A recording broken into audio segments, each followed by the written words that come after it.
and gentlemen, it's time for Forge the Narrative. Hey everybody, welcome to the Forge Narrative. My name is Paul Murphy, your host. I'm joined tonight by Chris Morgan and Ricky Addington. Supernova. I'm actually at Nova. And Matt Bardnachuk. Bodnerchuk. Let me just help you out there. I'll help you. Bless you, Paul. Bless you. So close. So close. He almost had it. We practiced 3 times, Paul. We practiced 3 times. This is going to be like a Canadian invasion. I've actually got Archon Scary that I'm going to put as a segment on the show this week as well. He's a smart dude. Smart Canadian. Great player. He's got a great YouTube channel. Check him out. And, I mean, we all know that Dracaries are good. Like, there's not a question about whether they are good or not. But he has been consistently performing over the years with those. And I actually kind of like it when, like, people get their day. I mean, not that he is, but, I mean, he's definitely enjoying some success. But he's been a true fan of that faction for years. Yeah, there's something to be said about knowing your army inside and out, though, too, right, Paul? Like, yeah, absolutely. It's become so cliche that I'm like that with Blood Angels, that having someone else on there like that is really special here on this show. So during the middle of the show, we'll have him on for a segment of that. But I do want to talk about some other events. We're going to talk about several things, including the Nova Open previews from the studio preview event that they had tonight. It's actually, Ricky, I don't know if you got to see that while you were there, but there is a article up on the Warhammer community detailing a lot of the stuff. But I want to talk about some stuff that's going on from some of the listeners out there, some events that they are running. I'm actually, over the next couple of weeks, I'm going to have on some people to talk about their events, but I'm also going to talk about some of the events that are coming up. And one of our listeners has organized or helped organize Warhammer Month in their area. This is at Breakpoint Books and Games in Lake Center, in Mount Dora, Florida, where they've organized something all through September, weekend dates where people can come in, learn to paint, learn to play. They're providing materials for people to just engage them in the hobby, and I think it's absolutely awesome. This is what they said. They're calling it Warhammer Month, and it's at Breakpoint Books and Games on Lake Center Drive in Mount Dora, Florida. It sounds awesome. It's simply community outreach. They are doing a modeling, painting, so providing some materials, learn to play, and then a small single elimination tournament later in the month. Yeah, that's great because like we've all been there, we've all seen it. We're out playing at our shop or whatever, and somebody comes up and they're almost scared to approach the table, and they're like, "Well, what is that?" And like it can be an intimidating game to get started in or to even figure out how to get involved in. So anytime somebody can do an event like that, that's a great idea. I think it's neat that they're trying to in their write up, and they've got a Facebook group, and it's a pretty big deal. Their enthusiasm is incredibly high. They are giving people suggestions on where they can get some hobby supplies if they can't go and get the all out top of the line stuff. How they can just get into it and going. This is the type of enthusiasm that I think is. This is awesome. This is stuff that I don't think that like we had when we were getting in the hobby. There weren't like groups that were ambassadors like this at the time. And I'm talking about 100 years ago. Yeah, for me, it was my dad. My dad, he was a war gamer since before I was born. So I kind of your legacy. Yeah, I'm a second generation hobbyist, but not everybody had that. There are people who just have to rely on generosity in the community to help them get their feet wet. Kudos to them. And I like it that it's like a whole month because sometimes it's really tough to like nail down one specific day or a weekend. Like if you should be able to plan one day during the month saying, hey, I want to go down there and try to get a game in for the single elimination tournament or however they have it set up. Or even if you're a veteran gamer and you just want to like hang out and paint near people, like that is actually pretty cool sometimes. The background noise, you betcha. I mean, it's just like we all have a hobby desk or a place that we do our painting and stuff, but sometimes just being kind of in the same space as other people. And what I like, this is a win-win for the hobby store too. Like these guys have interacted with their game store, and the game store guy, I mean, I don't know if he's a Warhammer guy or not, but he has chosen to embrace this and let them have the space to organize this stuff that will get people into their shop. Absolutely. I mean, if you're crazy if you're running a store and somebody's offering to run an event that's going to bring foot traffic into your shop and you say no. Yeah, I mean that's a win for everybody. The store wins, the new players win, the existing players win. Yeah, it's 100% a great event. So I'm really excited to hear how that goes, and we'll probably talk about it again over the course of this month. Just kind of checking in and see how it's happening and get their perception of this and how many new players they've got. I mean, this is a great spot for Warhammer in general with all the skirmish type games, all the the larger scale games, and then just stuff like just hobby days. It's freaking awesome. Yeah.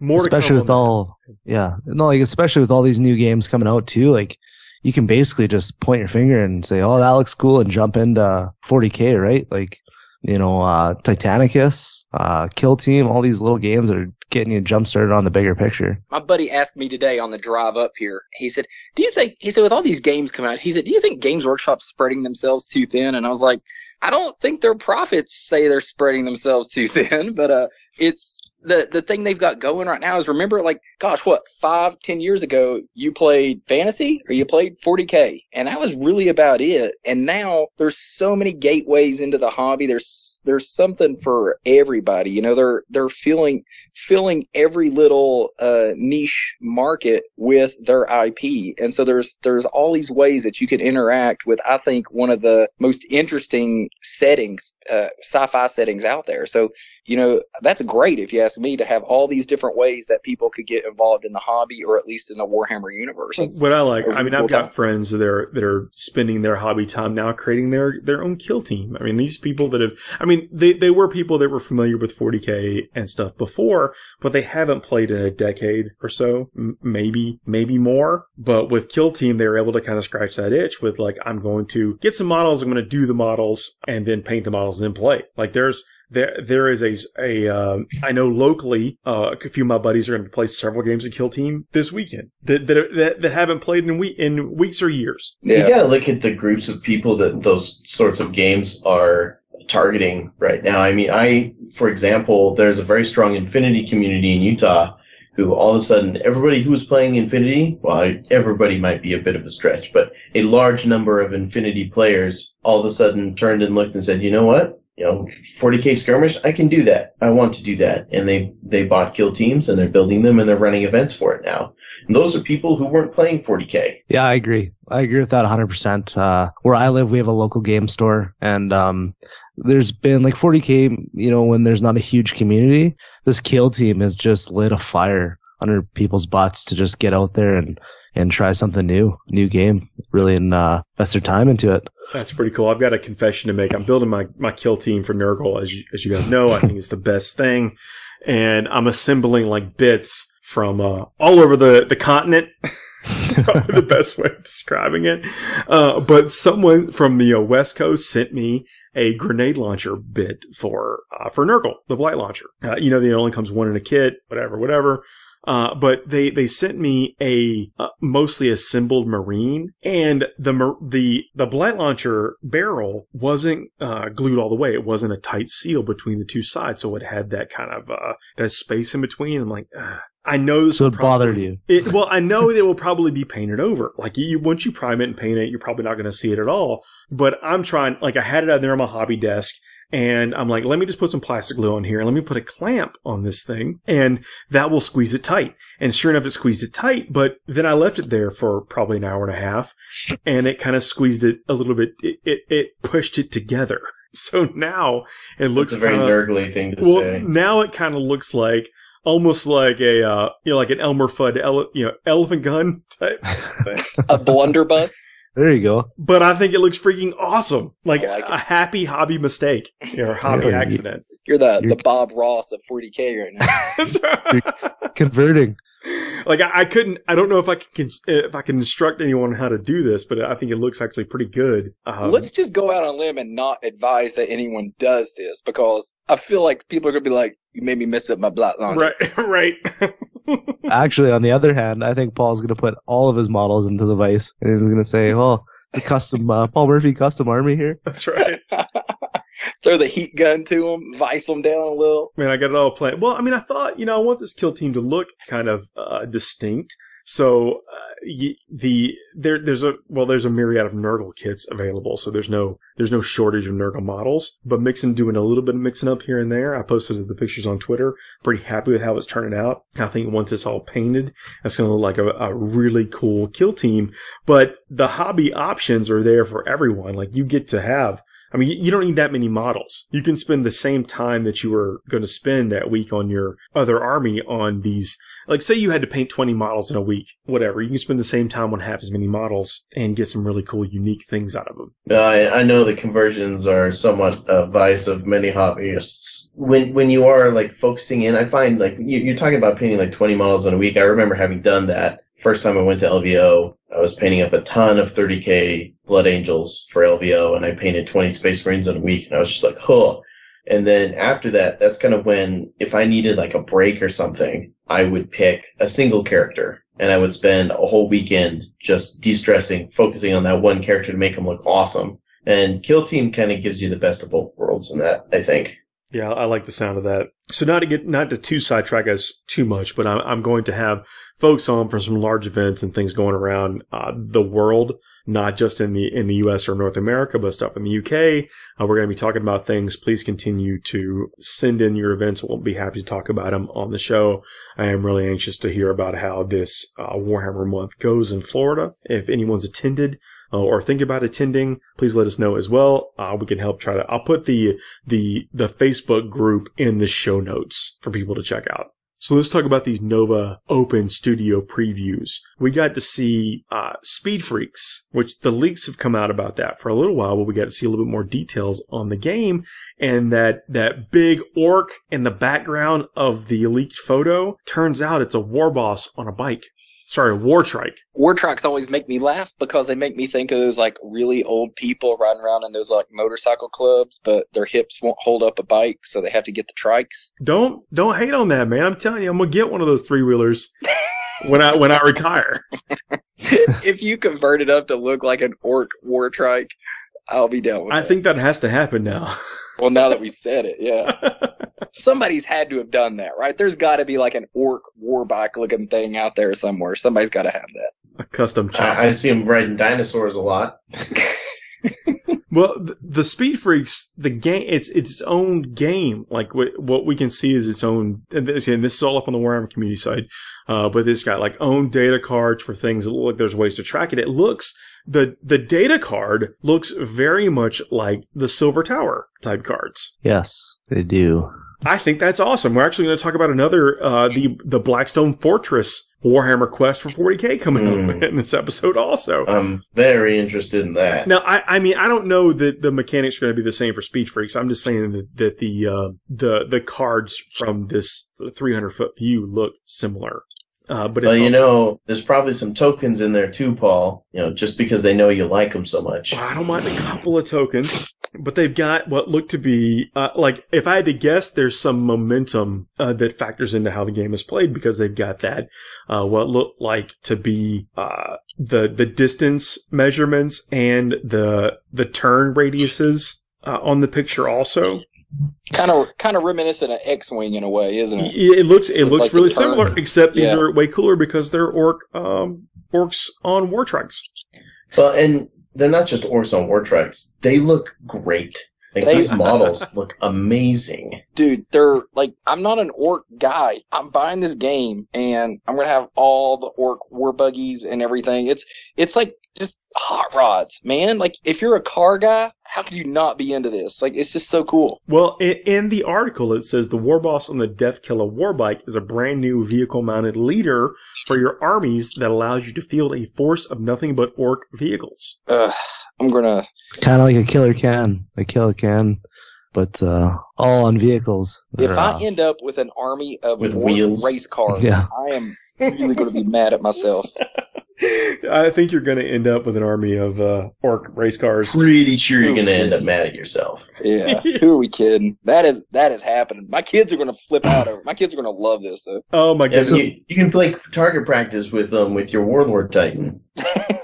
Pew pew. Oh, some foreshadowing here. All those orc players that like their conversions, I feel like we're going to see lots of Hot Wheels RC cars with a ton of orc bits on them. Hitting the table. I can just see it now. I once played there was a Gorkanaut, but it was actually the Incredible Hulk action figure that had a bunch of armor on it. Oh my god! I hope it looked good, because if it looks good, that survives. That works. Cool. It all works, man. It looks good. I don't know if you remember, Paul, but at DepthCon this year, there was actually a functioning racetrack on one of the displays. Yep. Oh yeah, that was cool. Yeah. When I'm down here building or painting stuff, I actually have a collection of figures that I'll let my youngest play with, and I'm not kidding. It's about 20 Blood Angel figures and 100 orcs.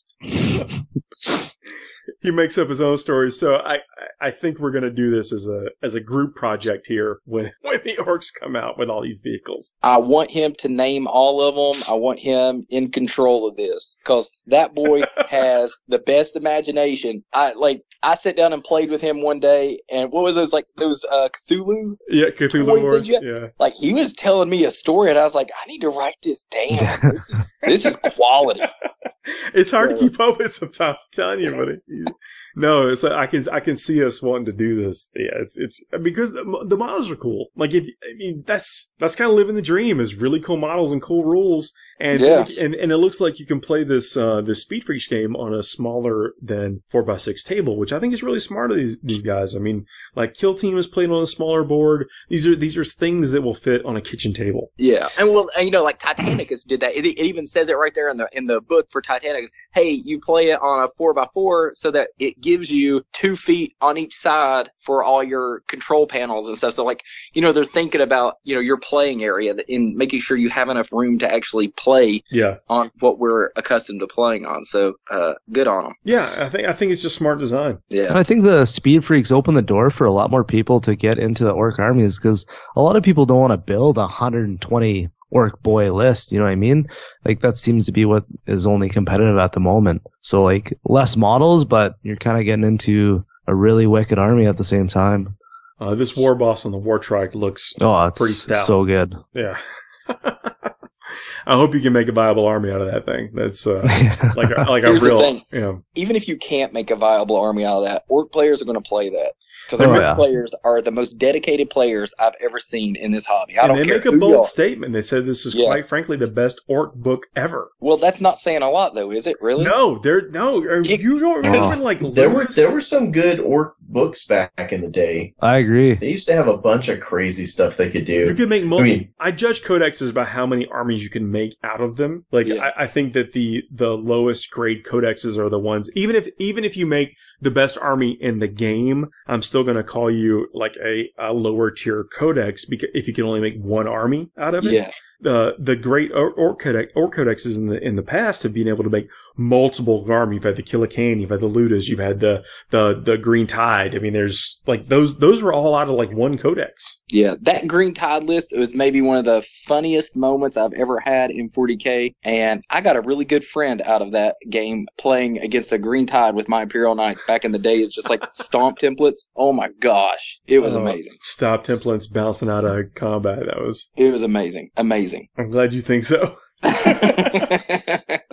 The golden age of knights. Oh, we also got another preview on the Sisters of Battle. They previewed what I think are different. I mean, I doubt all these heads come on the same sprue, but you never know. But these look like different types of squads. There's only like 2 Sisters of Battle heads that exist right now. I know that because I have an entire Sisters of Battle army, and they're all pewter.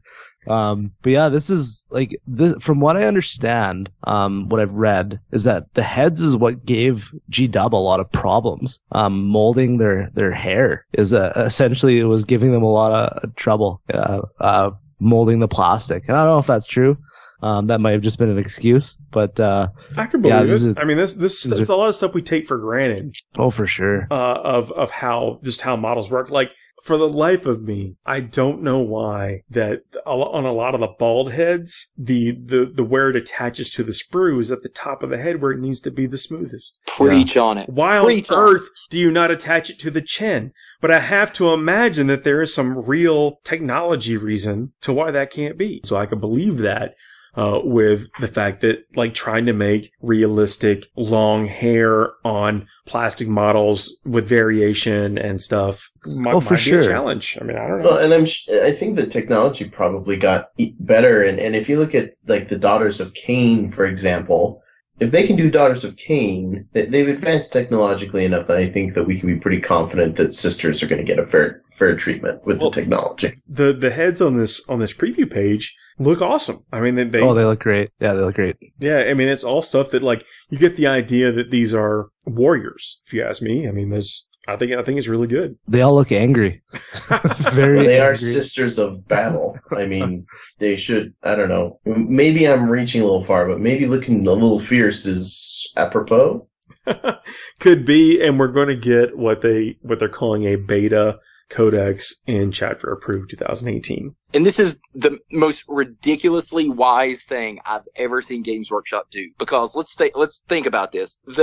How long have we been asking for this, right?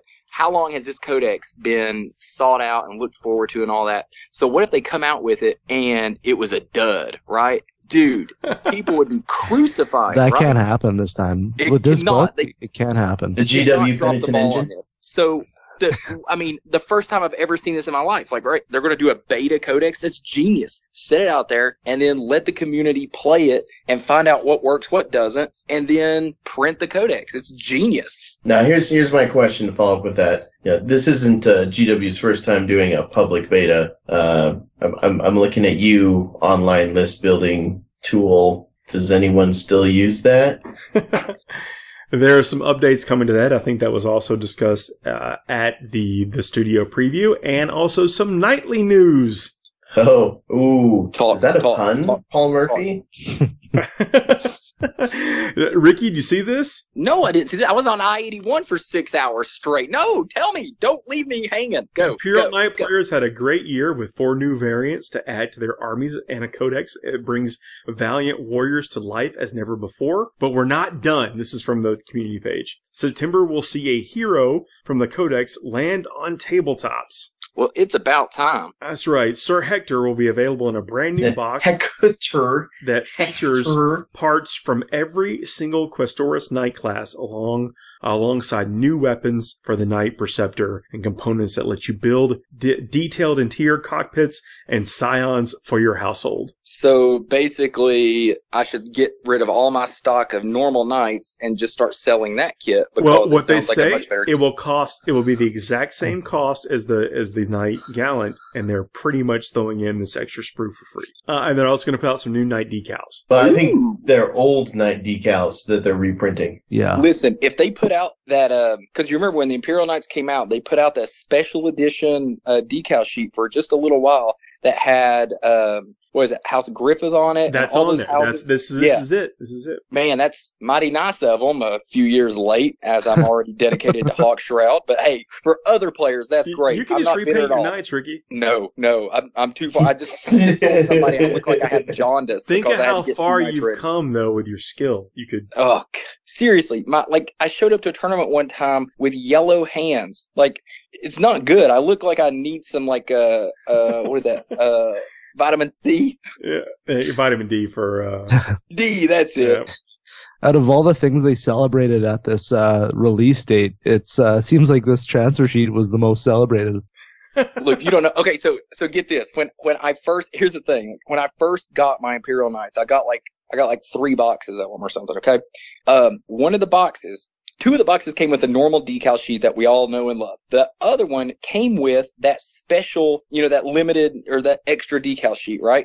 And it came with a little note of apology saying, hey, we ran out of the regular sheet, so we included this one for you as, to compensate, right? I was like, dude, that is awesome. And so, but the problem was that was the only one that had House Griffith on it, right? So I called Games Workshop and I was like, look, I know y'all did this, but is there any way I can get some more of these? Because they weren't even offered for sale then.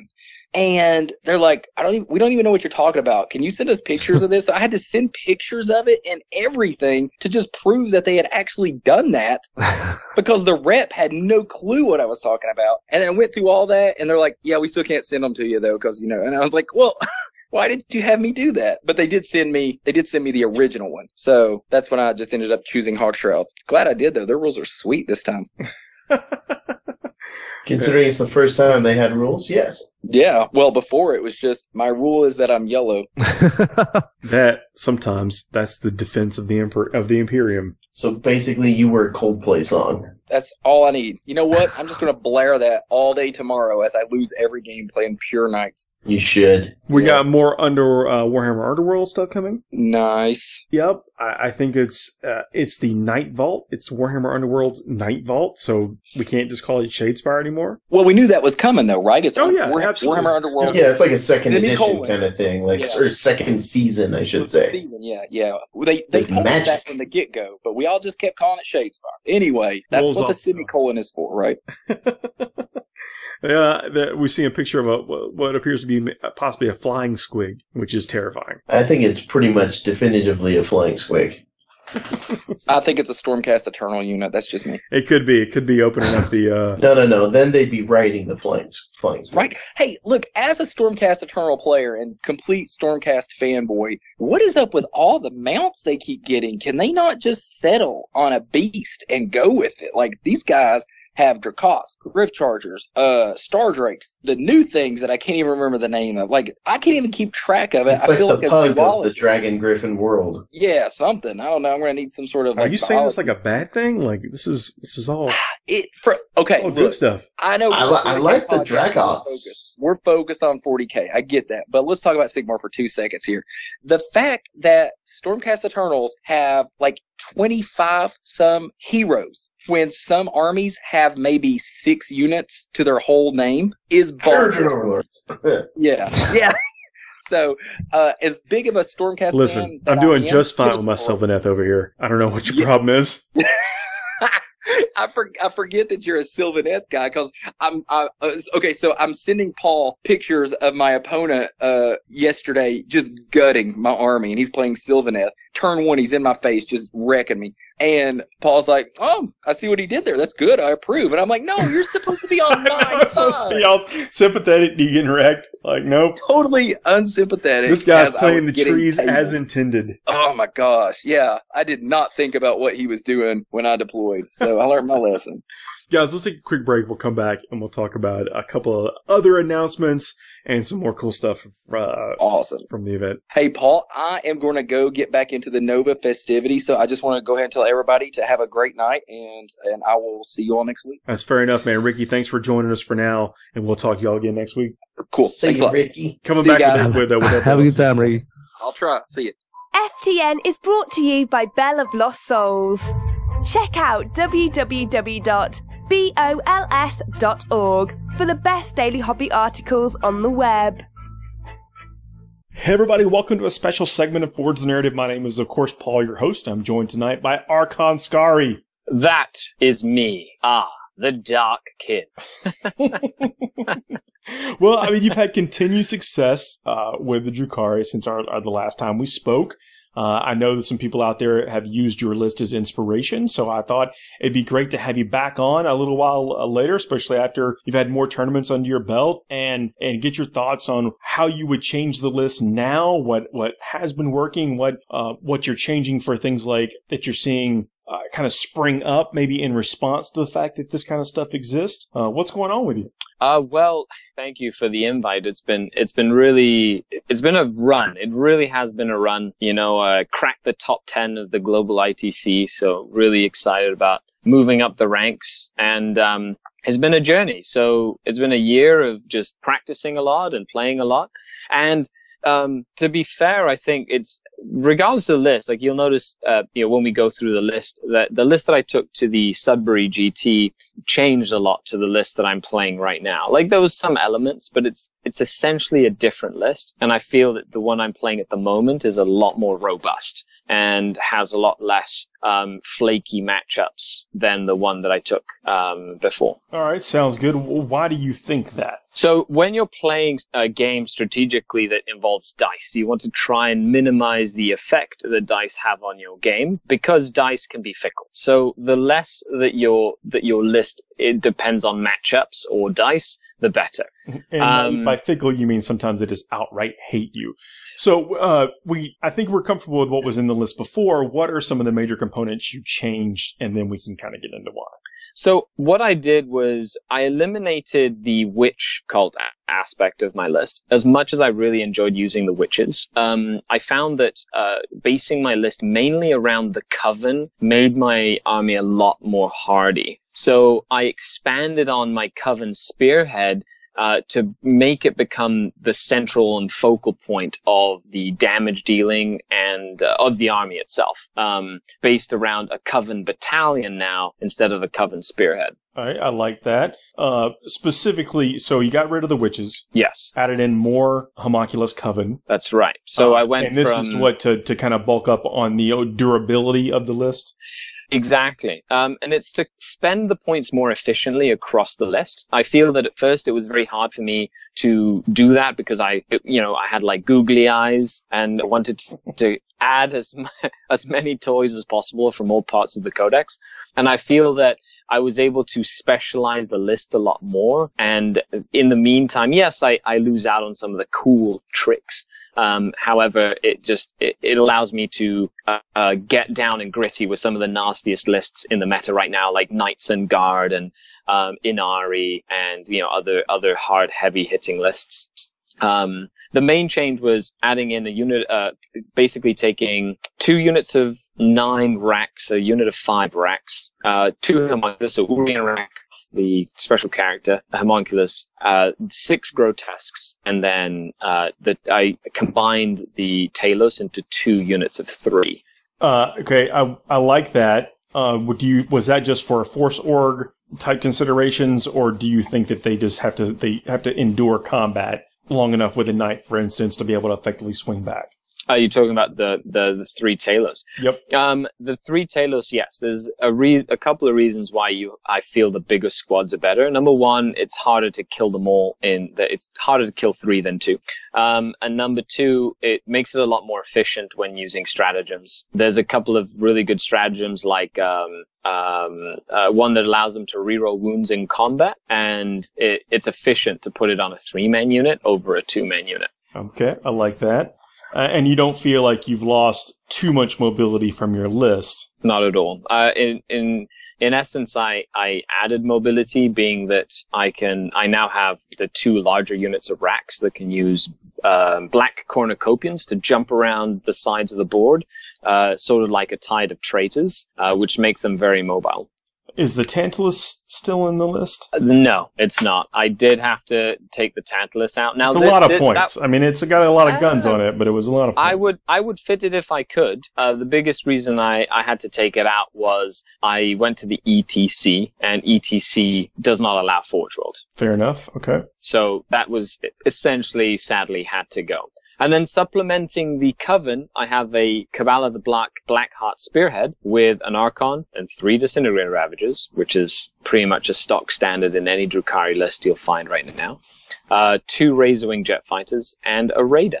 So that is a lot. I mean, that's a lot of reach out and touch someone. That's some decent mobility. I like it. Yeah, it shoots a lot. The Razorwings can go out and pick on small units or threaten characters that aren't bubble wrapped correctly, and the Ravagers just kill things. They are some heavy lifters in the list. With Flyers, I don't think that I think at least once a game in every tournament you're going to play someone that just leaves their characters dangling out there.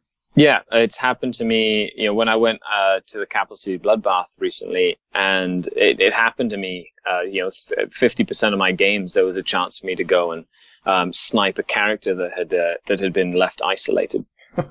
So people, protect your characters. Respect the movement of the Flyers. 60 inches is no joke. Well, I know it's hard to anticipate that, but just know that if you have a character dangling out there, it will get shot. Mm-hmm. And if those there's a razor flyer on the wings table. Yeah. flies normally have enough firepower to quickly eliminate a character that's not bubble wrapped. Yeah, and I think that we're kind of at the point where advising pre-measure, like ask your opponent. I mean, hey, hold my tape measure and let's string this thing out 60 inches. And that's it. There. It's there. As soon as I know, I know the measure of a player by how much they pre-measure. Yeah, that's probably a pretty strong tell right there. And I think that it is perfectly fine to do, and you're not taking that much time off the game. And I understand that the characters have like auras and buff ranges, and you kind of go into autopilot with your characters sometimes because you've got this formula about you're going to spin this stratagem, you're going to do that, or whatever, and then you get him snatched up by a flyer or something with some obscene amount of movement when it was incredibly preventable. No, definitely. And, that's the kind of thing that really sets, one player tier from a different tier of player. Yeah. So, but again, it's something that you can, you have control over at least that part of it. So, I can't stress it enough. And now I think that's one of the components in lots of winning lists, yours included, is sometimes you're just able to do that to people. Exactly, yeah. But all in all, the list itself has been performing admirably. I took it to the ETC and did very well. I went 4-2 there out of 6 rounds. And then the Capital City Bloodbath went 6-0 and took a 104-person event. That is pretty cool. I saw a lot of pictures from that event. Seems like everybody was having a good time. Yeah, it was a fantastic event. Biggest singles event in Canada. And it's, I highly recommend it. The Canhammer crew that puts it on really prides themselves on the professional, nature of the event. They had an almost 50-person AOS tournament. They had a Batman tournament. They had, they had a variety of different events. And, it's in a giant location in Ottawa, and it happens every year. And it's a blast. It's an absolute blast. I highly recommend the event, the Capital City Bloodbath. Yeah, look, they have a hashtag. I think it was CCBB. BB, yeah. Yeah, that's a lot easier than the last one I went to. Yeah. Was that the Zagreb or whatever it was? No, the Sudbury, the Basement Collective, ITC GT. It was a TBMC ITC GT major or something. It was like a very long acronym. Yeah, that would be a little difficult. Yeah. Well, man, I'm really glad to see you're doing well, and I guess you made some compromises to your main list because of the restrictions on one of the tournaments. But it's still held up over here in tournaments without those restrictions. Yes, and I did. And after the ETC and just playing with that list, I found it very comfortable in all mission formats, and I feel that it just has the tools to deal with everything. I know. I had Justin Troop practice with the list, and he was commenting on how filthy the list was. He loved it. Yeah, anytime you can do some truly degenerate things within the context of the rules, every sporting within the context of the rules, sometimes it's very satisfying. Yeah, absolutely. Well, what's next? So if people aren't familiar with you, you actually have a YouTube channel. That is correct. It's Godcast. So SKAREDCAST on YouTube. So you can go there and find me. And I believe you are also doing a lot of YouTube content as well. Doing that, yeah, building up the YouTube channel in addition to the podcast. We actually started doing some battle reports. Yeah, no, absolutely. That is, more to come. Working out all the kinks and learning to do this on our own along the way. It's a little slow going, but we have one out there right now, and there'll be more to come pretty much ASAP. I'm really excited about it. It's nice to see some well-produced quality content online, that supplements not only the podcast, but everything else that you guys do for the community out there as well. Well, we're going to attempt to play tournament missions with tournament lists. So a lot of players, play, people understand the narrative aspect of the game. You can show up, play power level with your friends, run your blitz mission or something wonky out of the book. But then when it starts getting to matched play, competitive play, a lot of folks sometimes are just afraid of it because they don't really know what to expect, and exposing a larger player base to the elements of competitive play, just shows them that it's not really as crazy as they might think. So what we'll probably have is one of the themes is we'll have a what people might consider a list that is like really good in the meta. So something that people have heard of. Either would that be a list that's similar to something that's won a tournament like yours, and then something that might be a good counter to what's out there. I think may not be commonly played. I agree. I think that sort of, and if you vary it enough, it'd be really good to, also do stuff like, the worst matchup possible, and then see if the person with the worst matchup can what sort of thing you can do to mitigate a bad matchup. Well, good tournament missions are ones that try not to favor one style of list or another, that actually give somebody the opportunity to, if they aren't playing something that's incredibly efficient or streamlined or whatever, that they can still kind of hang in there. And we're going to try to display that. I agree. I think that's great. We'll see how it goes, though. We actually tried. We got one game half filmed where one of my lists got absolutely destroyed. It's like, well, yeah. It's like, well, as much as this is the truth, it might not be as entertaining to show off as most things. But that happens even with a great list. That happens sometimes. Oh, 100%. Yeah, that's part of why we play the game and actually roll the dice. I agree. So again, what's next for you? Where do you think your list is going? What are some of the things you're focusing on right now? So I always find as a hobbyist that every time after a very large string of events, going to, ETC, Capital City Bloodbath, our local RTTs, and just practicing heavily with the list, I tend to come back from things like that, and I just kind of sit down and have a couple of days or a week or so of not really knowing what to do or what to focus on. And so what I've been doing is just spending all that pent-up energy reorganizing all my bits.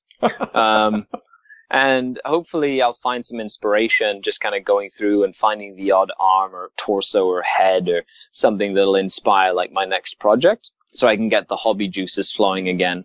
And then continue to work on the list itself. Once the next event comes around, just continue to fine tune that like extra 15 minutes on every unit that just makes it pop.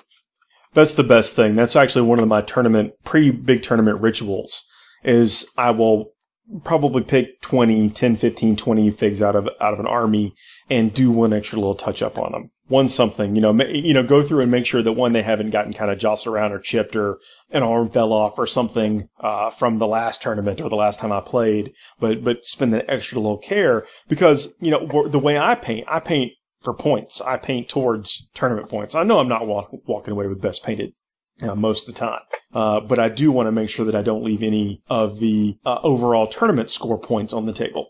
No, and I totally agree.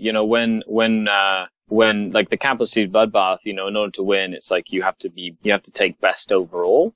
And that's the biggest prize. And that encompasses the painting rubric and all the little soft scores per se, but they're not really soft scores because it takes time and effort to create a display board and have all your bases matching your display board and having, scenic bases and things that, like ruins on the bases and not just flock. And what I like is the tournaments that publish how they're going to score for that. Exactly. And then I try to make sure that my figures are going to check off all the boxes or all the ones that I can conceivably get.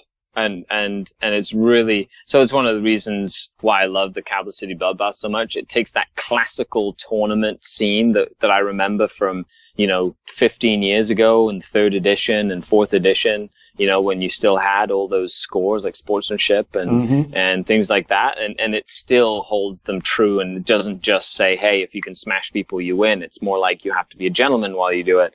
And you have to be a sportsman. You have to appreciate the hobby and paint your stuff and have a background story for your army and have a display board. And the combination of all of that makes you an all-round hobbyist. I dig it. Yeah, I think that's a really good. It's nice that you mentioned that as part of your routine. Again, obviously focused on competition, but there's some style to it.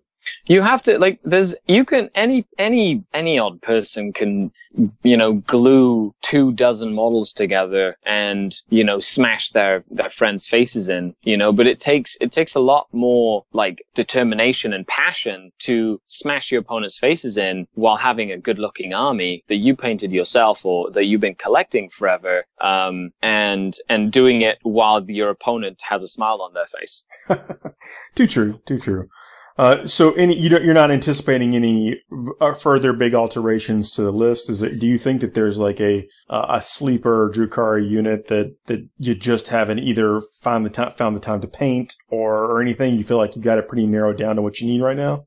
Well, I don't have to paint it. I have every unit in the Drukhari Codex painted up. I've been collecting Drukhari for a very, very long time, so I have at least one or two of everything.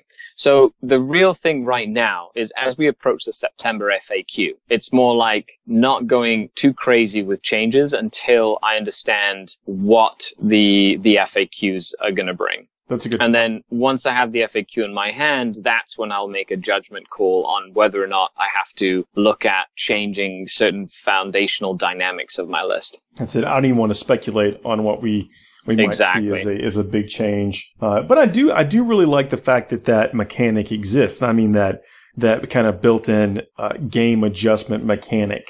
I agree. And I feel that alone just really helps and keeps the game healthy, in my opinion. I think that the FAQs and the constant, like the living rule set that we have right now, that changes and kind of breathes with the meta. Yes, we understand Games Workshop is a company, and we understand that Games Workshop wants to sell models, and if not, then there wouldn't be models and there wouldn't be a game to play. Like that's a very, what? That's business. They have to pay designers, and they have to pay people who work at the office, and the guy that works at Bugman's Bar, and you have all these different people that are employed by this giant company that makes a game. Yes, a lot of the times they might skew things to sell miniatures. That's fine, but I love the fact that they are engaging with us and taking feedback and at least giving us the illusion of them caring. I don't think it's an illusion. I mean, just candidly. I don't think so. I'm critical. The only thing that I'm critical of is that when something that is powerful comes along, there is a certain kind of there's a sentiment with some of the competitive play community that they'll just change that, so that's not what they meant. No, some stuff is just powerful. Some stuff is just good. And it's like you might want them to change Shining Spears, but they might not. They might want Shining Spears to be just as powerful as they are right now. Well, I mean, there's a stratagem in the Space Wolf Codex that allows a Rune Priest to essentially let any friendly unit fire as an intercept capability. Yeah, Chooser of the Slain. Yeah. I am very excited about seeing that one in action. I've gotten so many questions about, is that really what it says? I mean, now everyone can see the Codex. Yeah, that's what it says, and it's worded pretty intentionally to me. Yep. I 100% agree, and it ties in. The thing I like about a lot of these stratagems and things like that, some of them are very, very powerful, but they all have some sort of basis in the lore, with Space Wolves being very attuned to, being the friends of the people and, going to murder people, but at the same time, we're going to get the chaos and and the heretics and going so far as to have supreme sacrifice for the rest of the Imperium. And be and if a Rune Priest tells that Castellan to shoot at that unit that just arrived from the warp, you listen to that Rune Priest and you do what you're told. Well, that's where I'm going. I think that some of this stuff, there's this kind of a sentiment, they couldn't have possibly meant that. It's going to change. But, I'm still happy that the mechanic is there. And so if there are things that are functioning out of line, it's kind of like you're taking the temperature of the game as in a very real-time sense, but we have these known expected release windows when things may change, hopefully for the betterment of the game. And I totally agree. And with their outreach, the outreach programs that they have involving themselves in big events and getting feedback and getting data from players and reaching out to the leaders in the community to really sort of give them a sort of news report from the floor. Does that make sense? Investigative reporting and stuff like that. I feel that alone is just the hobby right now is the best it's been in 20 years. Oh, it is. You can't. I mean, every time you go into a game store, you're going to find somebody to play with. Tournament scene is thriving. All my Twitter, I only have hobby folks on there, and I've 1,000 people just just paint, or actually just paint, or just show off their models and stuff. I mean, this is a great time to be playing this game. It's definitely a great time. And we should be out there, like, soaking in all the juices. Like, go to a tournament, go to that little RTT that like your hobby store puts on once a month. Like, get your 2,000 points, your 1,500 points, and go and just experience it, Absolutely. Right now. And then take some pictures and put it up on the blog, or send it to TPM, and he I love loves looking at it, man. Yeah. Absolutely. I do. I mean, it's inspiration. Even like you see somebody that did a bit swap. Yeah. You see somebody that did an arm swap or a gun swap, or they glued on a pouch or something that didn't, from another kit, and you're like, man, I'm going to do that. And I remember specifically, this was several years ago, I saw someone, I mean, this is going to sound like the simplest thing now because it's everywhere, or at least it was, but someone had put the missile launcher hand and arm, like pointing downwards and kind of facing away from the miniature, and had the open hand holding a Space Marine helmet, like a hollowed out Space Marine helmet, like so it was like holding the helmet, firing a bolter the other direction. I was like, this is the coolest thing I've ever seen. I've got to go home and try that. And all it takes is that one simple thing to just completely change the dynamic and feel of that one model that you thought couldn't change. That was part you already had. Like everyone had that Space Marine kit that had the guy with the holding missile launcher. It's that flat hand with the thumb or whatever, that kind of out, like it's making a C almost, or an L, I guess technically an L. Yeah, the one that you put the bolter clip in or a grenade in or something. Well, that's on the new kit. I'm talking. This is like the original kit. But it was just carving up plastic parts, just in an uncommon way, and that's one of the reasons I love people sharing their hobby progress, like especially on the FTM page or seeing them on Twitter. It's just inspiration. You put it in the back of your mind, and then you see that stuff. I was going to say Armies on Parade, that may be a little bit too on the nose. But you see just the stuff. It's like a pageant almost. People really show out, and you get all these cool examples of things that you can just file away from whenever you need them, or you can go tell your buddy because it's it's the army he plays or whatever. It's a huge social amazing experience. That's why I go. That's why I go to these things. I always come back from those things with just so many ideas. I'll even just on something simple like a display board, and then you look at it and go, wow, it was so simple yet so impressive at the same time. Walking around the Sigmar area of Adepticon, I saw a bunch of people on, I don't go to many Sigmar tournaments. So when I go to one of these conventions that has a lot of the other games represented at it for other tournaments, or big tournaments where there are multiple battle types, or games or whatever, I try to pay attention, try to look, and I use that again, take it home to inspire. I think it's part of what makes this hobby go round. Yeah, and every single person will have a different inspiration. Right. And I feel that you just, as a player, you have to find what inspires you and then use that inspiration and then channel it to the goal that you'd like to hit. Yeah, absolutely, man. Well, Scary, thanks for coming on. I really appreciate you talking with me tonight and taking some time out of your day. Absolutely. Thank you so much. As a fellow family man, you understand. You got to thread the needle on sometimes with these. That's why we're doing this on a different night than we normally record just to make sure that we can get it done. And that is what we do for all you folks out there. Well, I'm hoping some people gain some insight from your Dracaries success. And if they are looking for more information on that, they can find you on your YouTube page and on Twitter and some other places as well. Instagram, Twitter, Facebook, and Patreon. All right, man. Have a good night. Thank you so much. Have a great afternoon. Forge the Narrative is brought to you by DiceHead.com. www.dicehead.com. Games, hobby, supplies, and comics. They have it all. Hey everybody, we are back. Hope you enjoyed that spot with Archon Scary. I always like talking to him again, just with his insight into his army and the way he approaches the game. It's great. We talk about even some of the things that are in the Codex that are kind of sleeper units and stuff. I enjoyed speaking with him. I got Matt and Chris here with me. Hey. Welcome back.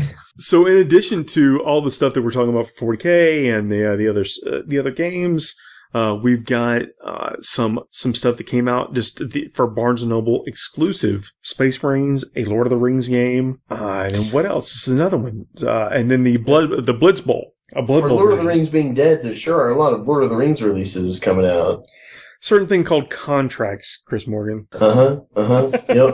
Yep. Something called sold out GTs and Yeah, so like I don't really understand that myself. Are they releasing new models and stuff, Paul? Or Oh no, it is. It's new models, but there's a brand new game, like a completely self-contained board game. oh, okay, now I understand what you're talking about. Okay, great. I'm on board. This is available only through Barnes and Noble, and I know we're giving the news. Everyone knows this or whatever, but I'm actually looking forward to picking that game up myself and playing it. It has a age range of 8+, which is like it right in that kind of family game, like Bullseye's or Target Zone. Yeah. So, do you think the old Lord of the Rings models will have a place in this game? I don't know about that. Although they Hard to say. it's a pretty solid yes on that one.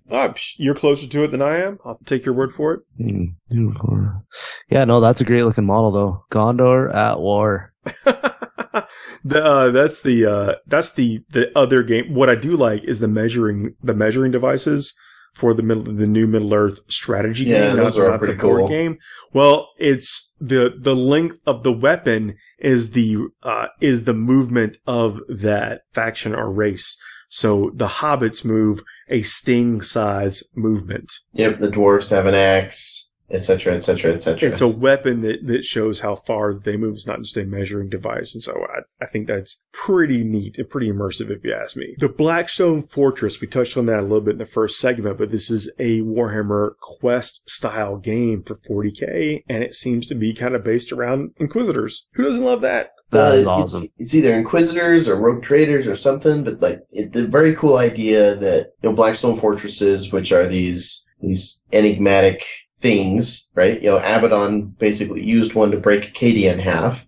They're made out of that Blackstone stuff that can channel and control warp energy and things like that. Very valuable sort of thing. It creates the perfect setting for kind of a quest adventure game like this. I'm looking forward to it. I mean, I definitely know I'll be picking up and playing. I mean, we played Silver Tower a lot. It's one of those things you can get people that don't play strategy games, but still like kind of that role play element to it. You can really pick it up and put it down.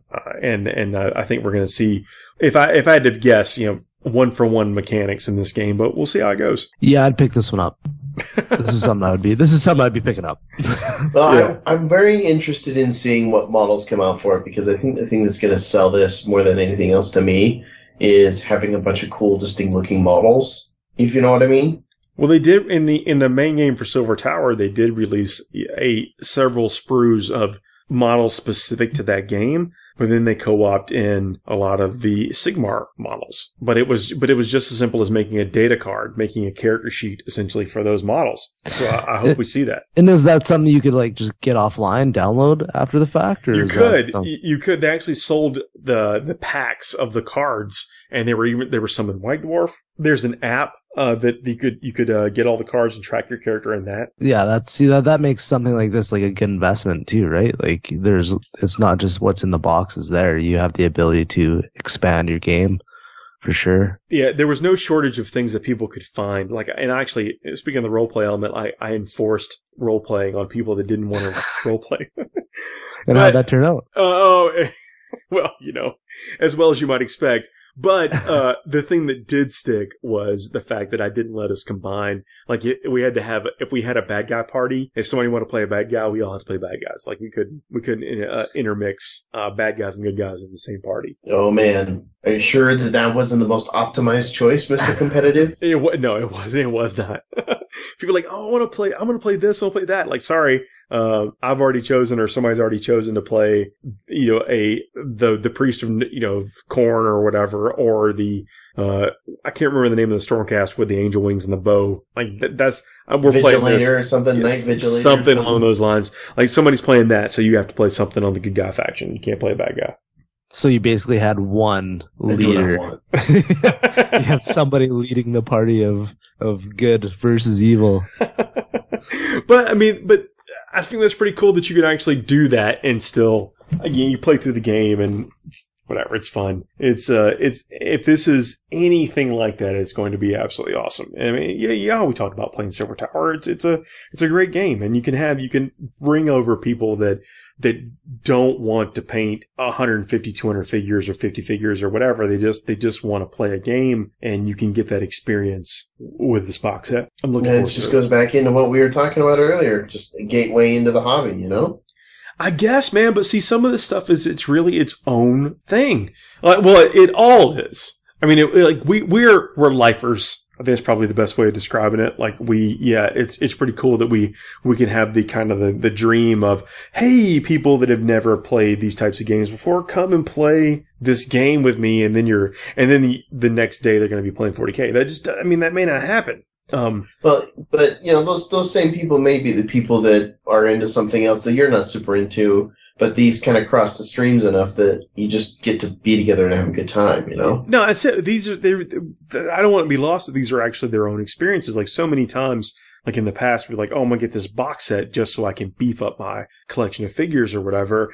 And yeah, I think that might have been the case for some of the earlier box sets of stuff. But the new things that are coming out, like especially things like Kill Team and Necromunda and stuff like that, are really their own games. And I kind of expect that. And Titanic is too. You know, we actually kind of lauded that it's its own thing. But I expect that every game that we have come out from this point on is going to be its own experience that people can enjoy doing. Well, and I think that that's easy to think about. Like if you're a new player and you don't play miniature games at all and you pick up this Blackstone, you don't know what 40k is like. But if you play 40k or AOS and you pick up this game, I think in the back of your mind, you're going to be thinking about 40k the whole time. Or you're going to be relating to it and somehow, you know what I mean? Yeah. It's very hard to separate it, where I think like Lord of the Rings and The Hobbit, that's kind of like a separate thing too. So like you can divide each game like AOS, The Hobbit,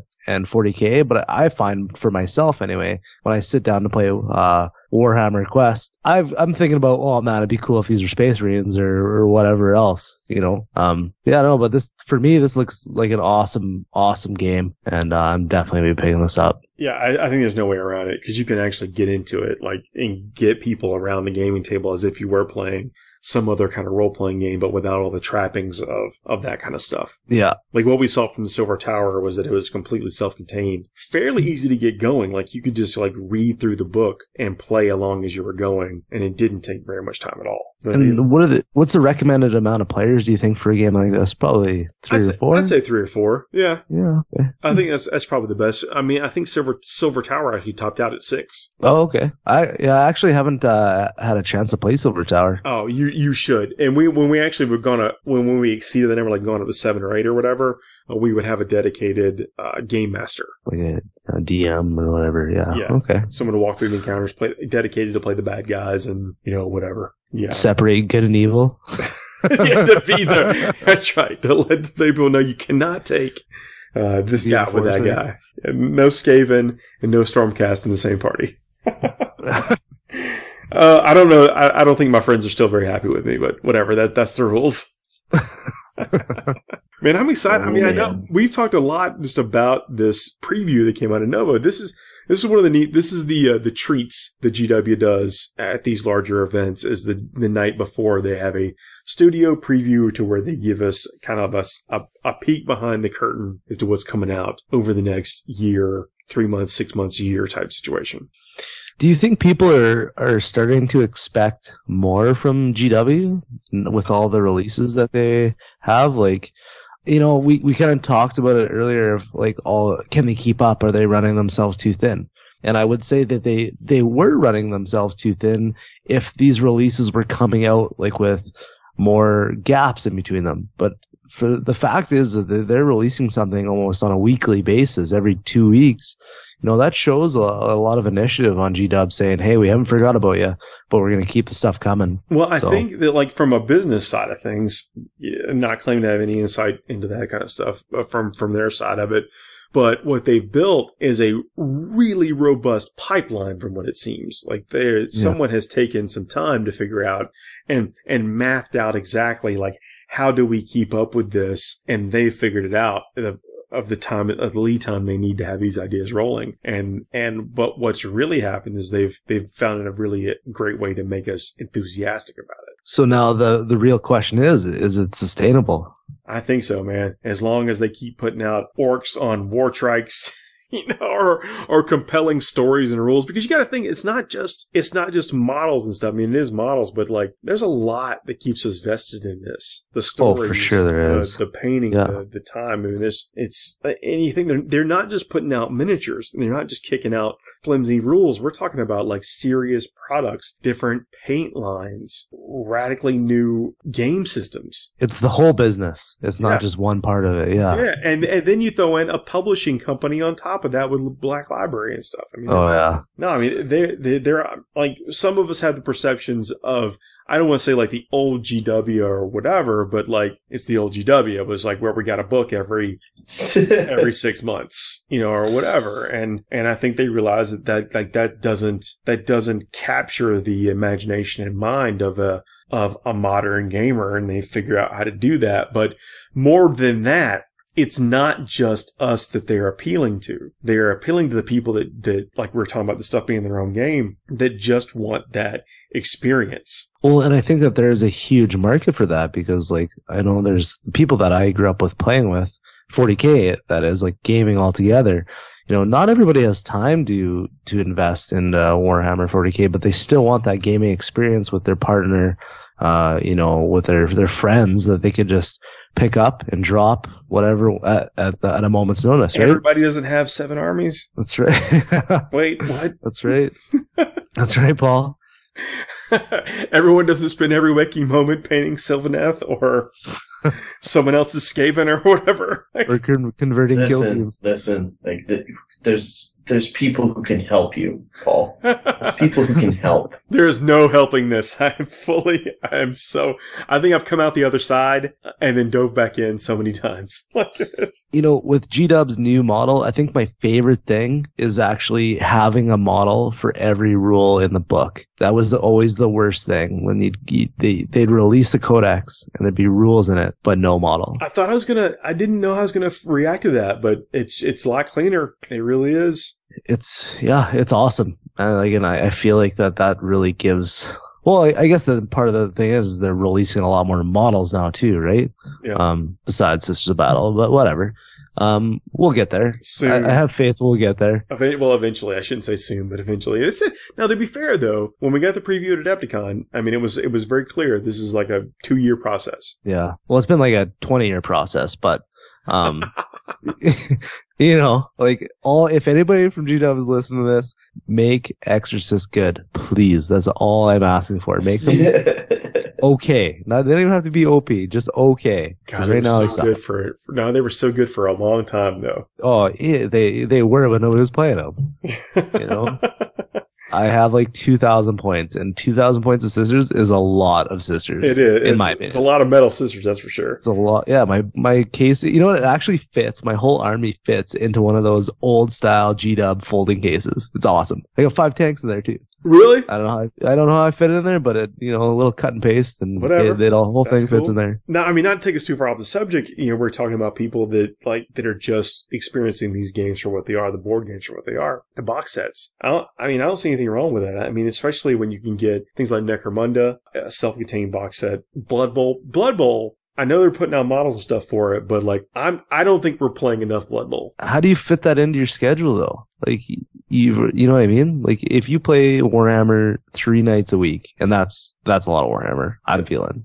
Okay? Do you play Warhammer 3 nights a week? Do I? Yeah. I do not. No, I do not. But I'm saying, if you did, how do you pick? AOS, which you play? Yeah. 40k, which you play? Yeah. Titanicus, Kill Team. Like, tell me, man. Roll the dice. Do you just roll a dice? No, it's like, tough. Hey, man, I'm going to play this? It's tough. Well, okay. I mean, I'm blessed with some buddies that are enthusiastic about different games. So they'll be like, let's do this weekend. Let's do that this weekend. And it's basically like whoever decides to make the plans first, that's what we do. Okay. Yeah, and that's acceptable. But like, does everybody play everything? No, I don't think you can. But I also don't think that's what the design is for either. It is to appeal to a wider audience, and obviously I think it's working. Like, if my roster is like Blood Bowl, they've kind of put it on the back burner. Like, I feel like that they're pumping out stuff now that like they want you playing Shadespire. Dude, the Nurgle Blood Bowl team just came out. Or it's coming out soon. Yeah, man, I'm telling you, there's a lot. It's hard to keep up with everything, and that is amazing. Like, that's there you go. Point made, man. Yeah, I've told the story before, but like I used to, like, back when we would only, or before the gap of information, like there was a 2-year period or so where we just got nothing from nothing was coming from GW, and that influenced how I built my list, what I got enthusiastic about. And now it's not too much, but there's so much stuff coming out that there is something for everybody. And I think that's just going to continue to go. You're going to see, as we move forward, you're going to see people start to kind of get a little bit more steeped in whatever it is that's appealing to them at the time. And not everyone's going to be like, 2 years ago, everyone was a 40k player or they were a fantasy battle player and they dabbled in everything else. Now you're going to see people that are Blood Bowl players. They are Necromunda players. They are, like, that's just what they do. Kill team players. That's just what they do. You're seeing, like, especially these bigger tournaments, these cons, like, there's a lot of people traveling for these games. Like Shadespire, Kill Team at LVO this year. It's going to be crazy this year with the amount of players. And the number of events has gone. Yeah, in the number. Like I remember when it was like Adepticon and Nova were kind of the only two that people talked about. Yeah, I know GT is a word that's thrown, or an acronym that's thrown around a little bit more generously. But even so, you're looking at 32 plus player tournaments happening almost every weekend nowadays. Oh yeah, yeah. It's a great time. I mean, I'm really enjoying it. I mean, this whole podcast is kind of celebrating the fact. I mean, this whole specific episode is kind of celebrating the fact. But it's hard not to be really enthusiastic of the stuff that came out of the Nova preview, and then it's going to be neat to see how the lists do and how people do at the weekend, and it's going to be fun to talk about. And Chris, you brought up a good point for tournaments or whatever. The official Games Workshop tournaments are going to be returning to North America. Yeah, the kind of Warhammer community endorsement, like that. No, that's a big deal. An official Games Workshop tournaments are returning to North America. They were talking about that at the Citadel. We don't have any details on that yet, but just the fact that they're going to exist, I think is pretty neat. They always have some great trophies, so they've got the coolest trophies. It'll be fun to try and win. It's going to make it a destination event also. Yeah. So like in those tournaments, how big do you think they get? Do you think they get open big? Like, do you think they get Nova, LVO? Like Nottingham, which is not easy. I shouldn't say it's not easy to get to. It's not. It's a travel. You have to travel there. It's not on the main beaten path, as it were. Over there they get routinely 100-man tournaments. Okay. So this is. I mean, they do that almost weekly, by the way. So it's like there's for a bunch of their different systems too. Yeah. It's so I mean, clearly they're the mothership or whatever that's going to be expected to happen. But I bet, like with Throne of Skulls, when the independent scene was starting to bubble up and be like the mega giant thing that it is. And then they put on this Throne of Skulls, which was like marketed as a like super casual tournament. People still showed up in droves for that. People just want to be a part of the official, the main thing. So it's certainly not going to replace the major standards, as it were, over here. But it's going to be its epic thing. I mean, if I had to bet my last dollar, I mean, I know it's going to be epic. And what format do you think they use? Well, it has to be match play, right? I mean, this is published stuff. Yeah, and I think that's going to determine what these tournaments look like. To be honest, to be fair, yeah, I think that you're right. I think they will go with unless they adopt another rule set and make that. I don't think so, man. I think it's going to be straight whatever out of the book match play is. They may choose to adopt a couple things here and there, but the basis of it's going to be right there. And they include Forge World? I don't see any reason why they wouldn't. There you go. I like it, man. I like it all. I mean, this is pure speculation. Oh yeah, of course. But I don't know why they wouldn't. Yeah, no, I agree. Yeah. I agree. This has been a fun kind of talk over the previews. Like, this is the stuff I get excited about this kind of stuff. I mean, I think if I had to pick what I'm absolutely most excited about the previews, it's probably the Blackstone Fortress stuff. That's tough because I'm really into that, but I'm also like super into the new orc stuff. This is just what I'm most excited about because I know it's going to get people that don't normally play these games, and I'll be able to roll dice with them and move around Space Marines or a Rogue Trader or whatever. I'm looking most forward to purchasing the 10 Sisters of Battle heads so I can actually add some flavor to my Sisters of Battle army. Because I know that's all that's coming out. No, I think that's just a preview of what is eventually coming on some kits. Like, if I had to guess, I don't think that these heads are going to be out by themselves. These are heads from all different types of squads. So you've got your repressor heads, your canonist heads, these are from different sprues, if you ask me. You took my joke too far, Paul. I was totally. Okay, never mind. Just bugging. I stand by what I said. Do we know when the chapter proves? Like, there's no date for that. No, we don't know. No, I mean, last year's was what, early December? Sounds right. Yeah. I would put it sometime around there if I was just shooting from the hip with a date. Oh, well, perfect. Well, guys, man, thanks for coming on and talking with me tonight about this stuff. Yeah, man. And there's cool stuff coming out, and especially where we're getting close to entering the generation of 40k that is post everything has a codex. Gotta wonder what's coming. Guys, you want to add anything before we wrap it up? No, I'm really looking forward to the Sisters of Battle, and I'm going to be picking up one of those black stones as well. Guys, y'all, please like, share, thumbs up, 5-star review in iTunes, comment and stuff. I mean, what are you most excited about from the Nova Open preview? Definitely want to hear about it. Please continue to submit your events. We're going to have organizers from those events on over the next couple of weeks. We're going to continue to talk about them. We'll be checking back in on Warhammer Month down there in Florida. And you guys have a good rest of y'all's night. We'll talk to y'all next week. Thanks, Walt. Take care. See you later. Have a good one.